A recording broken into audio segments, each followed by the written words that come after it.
Oi, gente, mais um vídeo aqui e a gente selecionou uma das perguntas que nos foram enviadas sobre relacionamento para fazer um vídeo só sobre isso que a gente quis tratar. Eu vou abrir aqui a pergunta para vocês verem. Como mudar o sexo com o marido? Não gosto mais do jeito que fazemos. Ela põe uma carinha para cima assim. A gente não gosta mais do jeito que fazemos. Vamos falar então sobre sexo no casamento, né? O sexo, a gente já fez um vídeo aqui sobre sexo depois dos filhos. Mas trazer essa coisa de não gosto mais do jeito que a gente faz. Qual a dificuldade de falar isso, né? Por que é tão difícil lidar com o assunto sexo? O sexo ele é um grande tabu, né? Ele é um grande tabu para os pais, ele é um grande tabu na igreja, ele é um grande tabu de uma maneira geral. Eu conheço uma pessoa que fala assim para mim uma vez: eu tenho 15 anos de casado e não tenho coragem de dizer para o meu marido que eu gosto de fazer. Que eu tenho medo do que ele vai pensar a meu respeito. Para vocês verem um tanto que o sexo ele é um grande tabu, né? O sexo ele é muito ligado a algo sujo, a algo ruim, a algo promíscuo, a pornografia. As pessoas não veem o sexo como eu vejo, por exemplo. Eu entendi, até estudando a Bíblia mesmo, que o sexo ele é um presente para o casamento. Ele é um presente para a gente. Então o sexo é algo sagrado, gente. Então a gente olhar o sexo como algo do casamento, do casal, uma maneira de eu servir o meu marido, o marido me servir, da gente cuidar do outro, proporcionar prazer ao outro, isso é tão bonito, né? É tão positivo, mas as pessoas olham como algo ruim, porque assim, eu não gosto mais do jeito que meu marido faz. Por que é difícil dizer o jeito que você gosta? Por que é difícil falar sobre esse assunto? Por que tem medo do que ele vai pensar a seu respeito? A gente precisa fazer essas reflexões, sabe? A gente precisa trazer isso à tona. Por que eu não posso dizer do jeito que eu não gosto? Por que eu não posso falar abertamente sobre sexo com o marido? E às vezes, sabe o que acontece? Muitos casamentos têm traição, muitos casamentos acabam por causa de sexo. Porque a mulher não quer, porque a mulher não tá feliz, porque ela não... Tem muitas mulheres que nunca sentiram orgasmo na vida, que nunca sentiram prazer, e que estão ali para servir o marido, apenas para servir o marido, e esquece que para que o marido saiba o que você gosta, para o marido conseguir te dar prazer, a gente precisa falar, né? E tem muito essa coisa de, não, mas eu me resolvo sozinha, aí entra masturbação na história, eu consigo, mas se a gente quer falar de casamento, de relacionamento, por que não fazer isso em casal? Por que não, né, ajudar, conseguir com que o marido proporcione o jeito que a gente gosta, do jeito que a gente quer, né? Então a pergunta dela é como fazer? Como que você não consegue falar pro seu marido? Eu trago o assunto intimidade aqui de novo.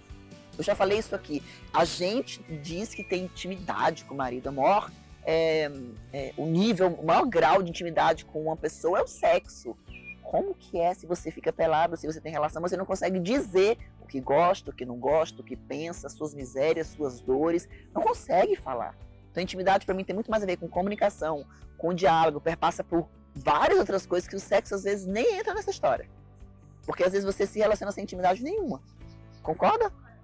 Pra mim assim, sendo até um pouco bruto, em última instância o sexo você pode até comprar ele, intimidade você não compra. É isso. Intimidade você constrói, intimidade é com conversa, intimidade é com diálogo. Sexo não, sexo, por melhor que seja o sexo, ele só dura o tempo que durar. A intimidade, ela vem no antes, durante isso, o sexo e depois. Só dura o tempo que durar, você viu? A intimidade é uma coisa... Mas é muito isso. A o intimidade sexo, ele é um dos itens da intimidade, mas ele pode acontecer sem ter intimidade nenhuma. Exatamente. Na rua. Tem gente que na rua, então... E as pessoas confundem isso, né? E aí você precisa ter relacionamento, conversa, não gosto, não gostei, isso não tá legal, não gosto assim. Mas é porque às vezes a mulher tem medo do que o marido vai pensar dela. Com certeza, existe uma construção social muito perversa em cima da mulher, né? Porque, assim, já pra sociedade é complicado a mulher abrir a boca e falar assim, eu gosto de fazer sexo dessa maneira. Eu gosto de sexo, pra gente conversa. Já é complicado. Ela colocar que ela gosta de sexo dessa maneira é mais complicado. É tão complicado que entre ela e o marido, é como se o marido representasse a sociedade, né? Eu não posso dizer pra ele que eu gosto dessa maneira, o que ele vai pensar de mim. Meu Deus, se seu marido for um cara legal, gente boa mesmo, assim, ó, ele vai dizer, massa, amor. Obrigada. Vamos, Bora. eu não sabia, vamos fazer. É assim que você gosta? Vamos tentar. E às vezes a mulher nem sabe o que gosta. Exatamente. Né? Porque sem descobrir também. A dificuldade, às vezes, é do casal criar uma intimidade a ponto de dizer, assim, de eu conhecer isso aqui que ele fez, eu gostei, isso aqui que ele fez, eu não gostei, eu gosto assim, eu não gosto assim, mas como é que ele pode fazer diferente se nem eu sei como eu gosto? Porque se libertar para o sexo é complicado. Eu percebo assim que muitos casamentos se acabam pela falta mesmo do sexo. E a mulher não está entendendo que o sexo também é prazeroso para ela. A gente já falou isso num vídeo aqui. No sexo não é só pro casamento, mas é porque eu, como mulher, eu gosto. Gosta de sexo. Não é só o homem que gosta de sexo, a mulher também gosta disso, né? E é muito complicado. Então, a gente quis ampliar essa pergunta aqui, quis falar muito sobre isso, porque quando a gente fala de sexo aqui no canal, há uma repercussão.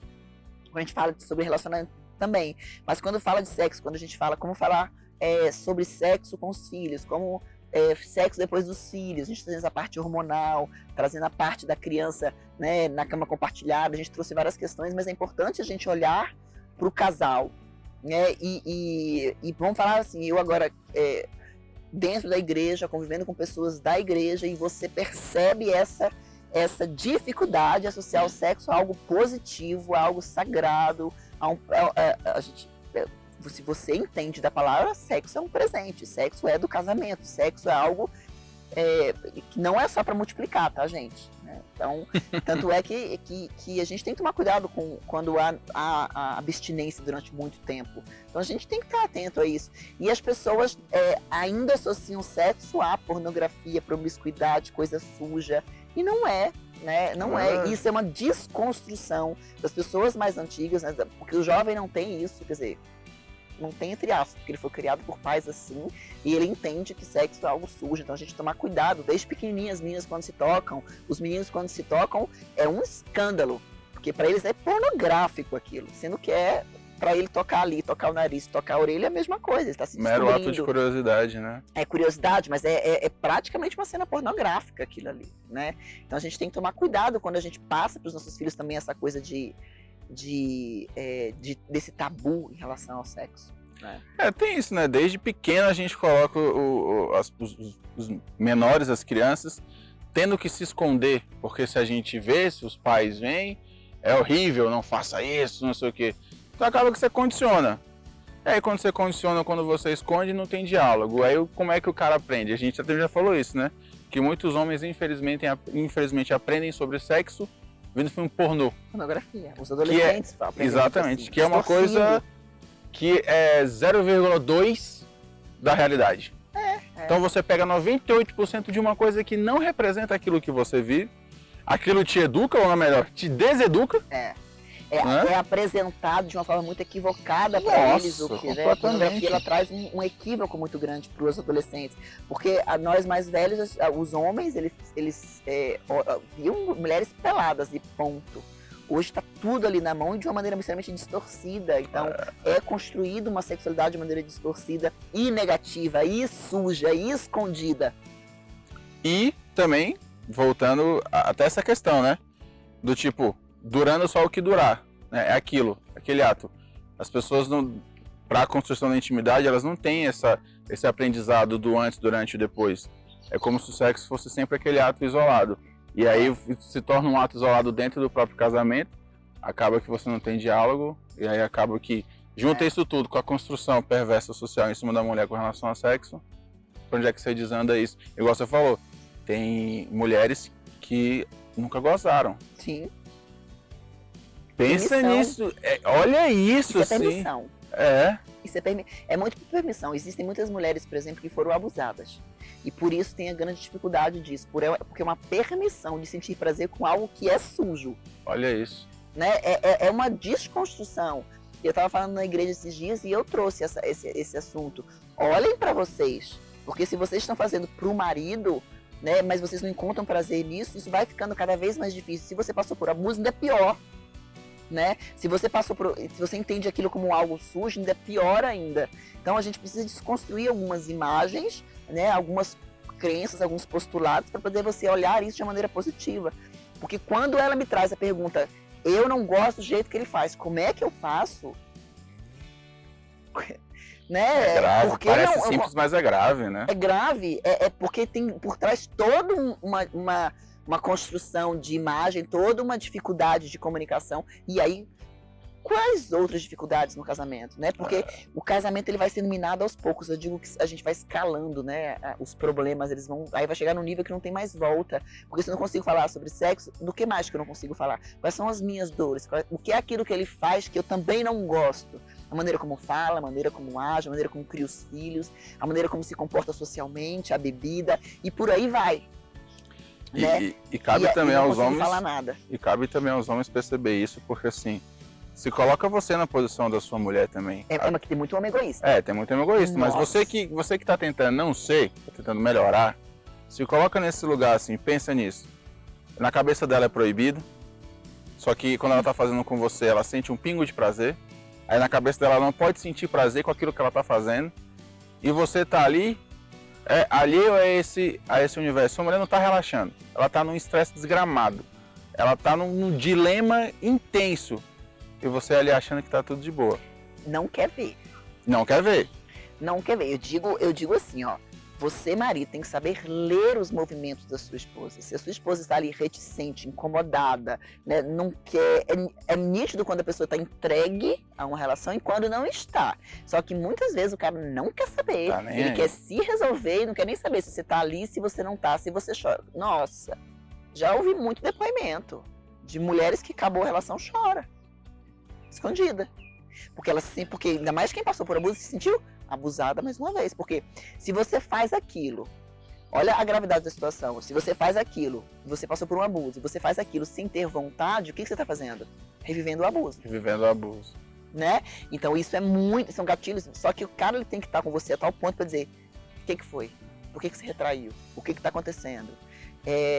Por que não quer assim? Por que não? Sabe? Mas a grande maioria... me resolvi. Não é só olhar pra cima na relação, é olhar pro olho, né? É olhar pra... Ele tá para tão, de olhar. Né? Tá tão poético. Você para de olhar pro teto e olha pra expressão da sua esposa, seu miserento. Pro teto, pra cama, pro lado, né? Mas eu acho que a gente precisa falar sobre esse assunto. E acho que a gente tem trazido pra cá algumas coisas do tipo mais reflexivas, mais polêmicas. A gente tá colocando um pouco a cara a tapa aqui, né? Porque isso é uma coisa que eu preciso falar aqui. Tanto aqui no YouTube quanto no Instagram, eu sou eu. Eu coloco para vocês o que eu vivo, o que eu penso, o que eu acredito e o que eu acho que pode ajudar vocês. Você não é obrigado a concordar comigo nem com o Zé, em tudo que a gente fala. Mas às vezes ouvir uma coisa que é diferente do que você está acostumado faz você ter uma reflexão diferente e mesmo assim não concordar. Não, entendi o seu ponto de vista, mas não concordo. Ok, mas estejam abertos a ouvir algo diferente do que você está acostumado a ouvir. E se você não concordar, até pode colocar aqui, ó, eu não concordo, porque eu acho que nesse caso que você falou, não é bem assim, não é isso que eu vivo, não é isso que eu vejo. Mas a gente está se colocando, eu acho que uma coisa que eu tenho feito há um bom tempo é me posicionar. É assim que eu penso e que eu vivo. E eu acho que é legal quando a gente não tem quem concorde com a gente. A gente falou sobre intolerância aqui, e acho que a tolerância tem muito a ver. Eu escuto o que você está falando, eu não concordo, mas eu tolero ouvir o diferente. Uhum. E com isso, não concordar, mas aprender que existem outros pontos de vista. Então eu acho que é importante quando a gente traz um assunto tão forte como esse, trazer também essa coisa do... Você não precisa concordar comigo. E eu não estou dizendo que eu estou certa. Essa é a minha visão de vida e tem várias outras divisões. E às vezes você traz um comentário aí, coloca até para mim, assim, um comentário que fala, bem, eu também não tinha pensado por esse lado, né? E aí a gente vai, ampliando a mente, que é o convite que eu faço para você que me fez a pergunta.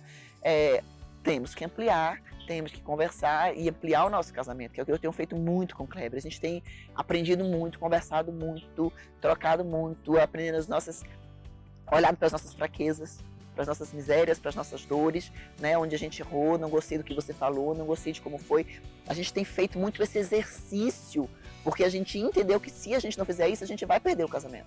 Porque qualquer relacionamento vai estar fadado ao fracasso se não houver o olhar para essas dores. Porque isso vai acumulando, chega uma hora que não tem mais volta. Viram mágoas muito fortes. E você tem mágoas... Eu não sou rancorosa, mas tem gente que é muito rancoroso, que leva isso pra vida, né? Aquele dia lá em 2012, você me disse aquilo. eu não sou assim, mas eu convivo com pessoas extremamente rancorosas na minha família. E que lembram de coisas que aconteceram 10, 12 anos atrás, que eu nem lembrava, mas estão ali. O coração da gente é um tesouro, né? O que você guarda ali dentro é importante. Se você guarda mágoa, o que tá fazendo com você? Que você guarda mágoa do seu marido, você guarda mágoa do seu filho, mas o seu filho não está sentindo nada nem seu marido, é só você. Então a gente precisa pensar o que a gente está guardando aí dentro. É isso? É isso. E muito obrigado a você que escuta a gente. É isso. Isso é muito legal também. Muito bom você que está aqui. Vamos compartilhar. Eu acho que muita gente precisa ouvir, precisa ampliar. Né? Ampliar não para concordar de novo, não é porque a gente está certo, mas ampliar para ter visões diferentes, para a gente poder pensar sobre esse assunto. E se vocês quiserem que a gente fale mais sobre relacionamento, eu acho que é uma linha que a gente está caminhando bastante, porque eu, como educadora parental, quando eu atendo famílias, eu percebo que muitas vezes a mãe me traz um problema com filho de 12, com filho de 6, com adolescente de 12, com de 18, mas quando você vai mexer, o grande problema está no cansaço dela, na falta de reconhecimento dela, o problema está num casamento disfuncional ou numa mulher divorciada que está esgotada. Então é muito mais aqui em cima do que aqui embaixo. E acho que é por isso que a gente está migrando muito para esse caminho do autoconhecimento, do relacionamento. Eu acho que isso é muito bacana. Então, sugere tema, né? Sugere tema pra gente aqui, porque eu acho que a gente tem feito diferença e essa é a nossa intenção. Ajuda a gente nesse nosso caminhar. É isso, Zé? Arrasou. É isso. Então, compartilhe, se inscrevam, comenta. Tem sininho também para ativar, né? Sim. Produção. Ative o sininho e espero você no próximo vídeo.